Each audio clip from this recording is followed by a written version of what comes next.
All right, week 2.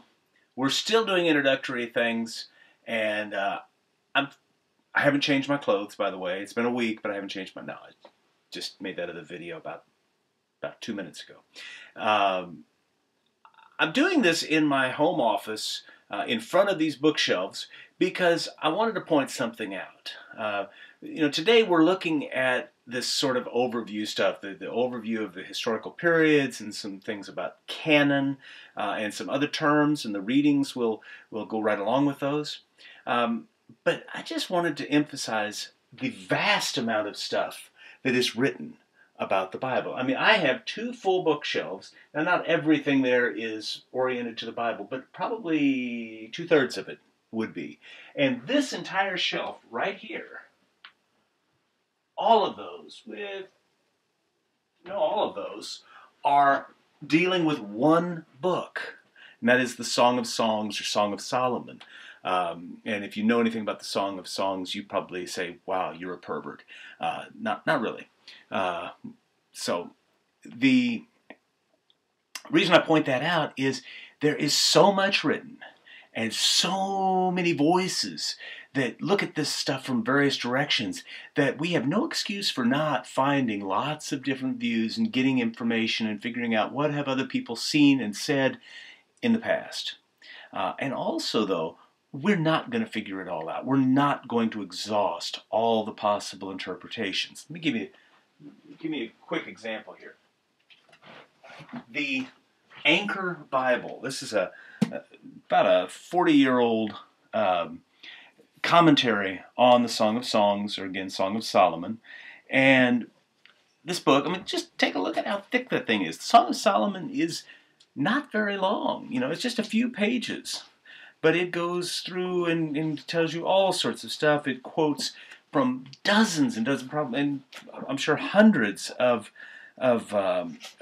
resources and articles and books and things that have been written.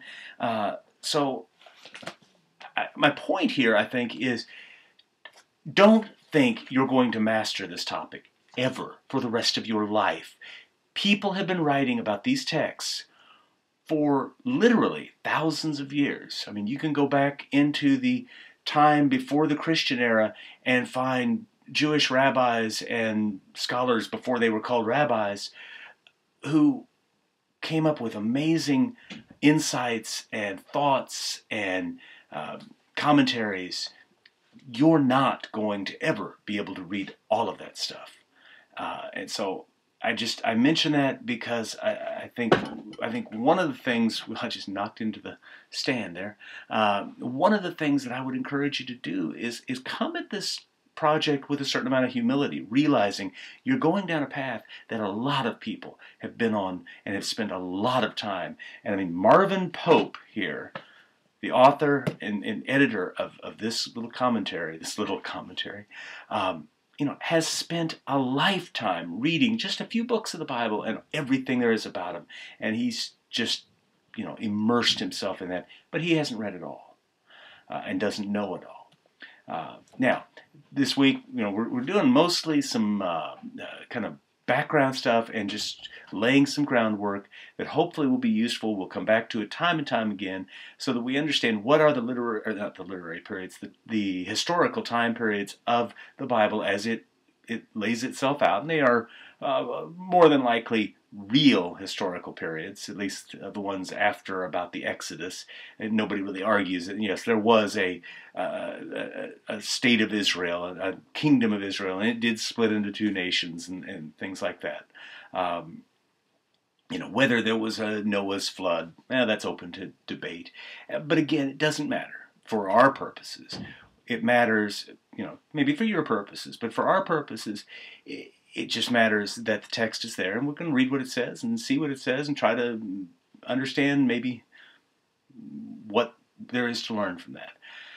Okay, I've been beating around the bush, probably too much. I should stop, so I will, and we'll go on, and I will talk to you next week.